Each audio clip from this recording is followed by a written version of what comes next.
everyone, this is Moses from Moses in Korea, the one who helps you if you're interested in studying in Korea. In today's video, I want to tell you how foreign students can apply for a part-time job in Korea. Studying in Korea is too expensive, so a lot of foreign students try to find a part-time job. So that's why in today's video, before you come to Korea, let me tell you what you need to know. First of all, a lot of foreign students think that when they will come to Korea, they can start working in a part-time job immediately. Guys, unfortunately, like language training courses, it's not possible. In fact, in my case, I was allowed to work after few years ago. And to be honest, because a lot of foreign students come and start focus on making money, work every day, they forget to study hard. And then the problem has arisen and new regulation has been created. So from now, you can't work before 6 months after arriving to Korea. If you can see here, it is limited for students who lived in Korea more than 6 months. So before coming to Korea, you might think, I have to reserve the money for plane ticket and save school fees. And when I will arrive to Korea, I will work for work in a part-time job and get a lot of money. It is possible to make a lot of money while studying Korean language. Guys, if you think like this, no, and no. Because you have to arrive in Korea, start your Korean language course, and you're allowed to work after 6 months.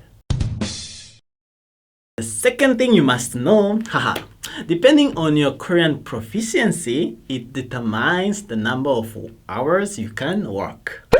Can you see the table here? This regulation is actually a law that has been established since June 2019. What you will see here is the limited amount of time you can work during the week depending on your topic score. To make it easier for you to understand, if you are a bachelor's degree and you have a topic score, you can work 20 hours per week. Without the topic score, you can only work 10 hours per week. And if it's a master's or doctorate course, you have a topic score, you can work up to 30 hours per week. And if you don't have a topic score, you can work only 15 hours per week. In addition, there are no restrictions in holidays and weekends whether you have a topic score or not. So you have to be sure to check about these points. And if you broke the rules and you are caught, it's really a big problem. But I will explain it at the end of this video. The next point is the part-time job fields are limited. Guys, you might think, if I will come to Korea, I will do the part-time job as a professional researcher, or can I do my private tutoring? Or I heard that in Korea doing private tutoring, you can make a lot of money.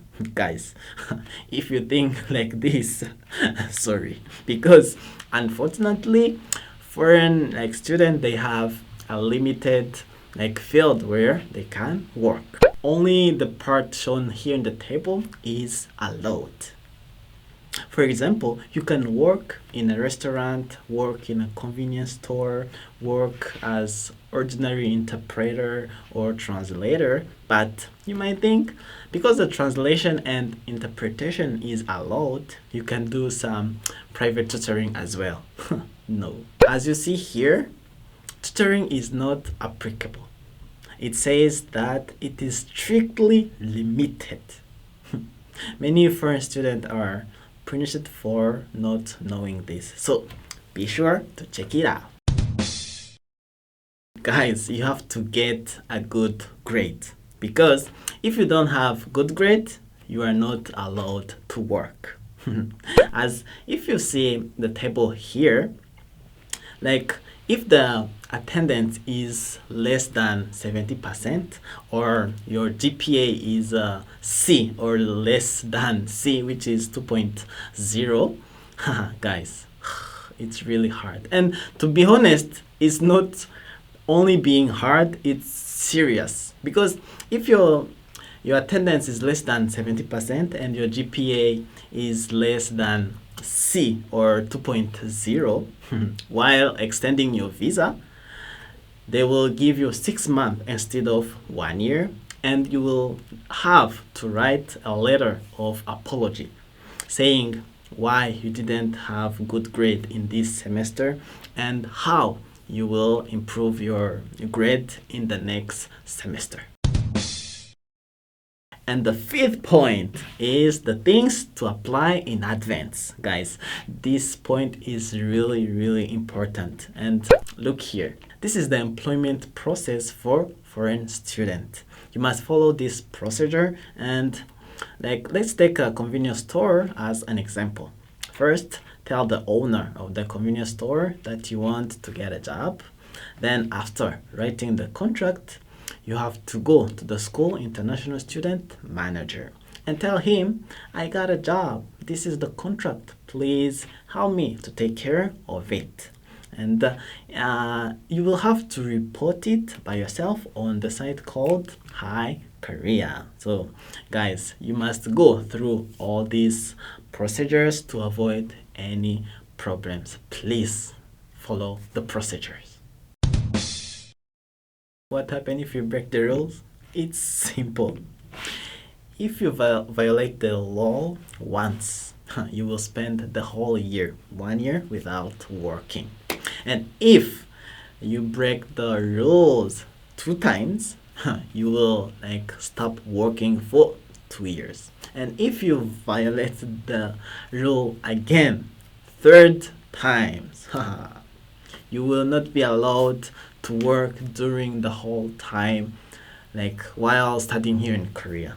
And in case you are punished for not working 1 year and then you work illegally and get caught again, that's the worst scenario. That's the worst case, because you can even be deported. So please make sure to follow the rules and be careful. And from my experience, I didn't report from the process I mentioned in point 5. That's why I really, really encourage you to follow the rules. I was suspended the whole year. I didn't work for the whole year. Now it's finished because it's last year, but please follow the rules and be careful. Yes guys, so in this video we had time to find out more about how to apply for a part-time job here in Korea. How is it? You might think it's complicated, but no. Here in Korea, everything is systemized and everything is well established, so please follow the rules. And let me end up the video here. If you have anything else you're curious about, I will appreciate if you leave a comment below. So see you in the next one. Bye.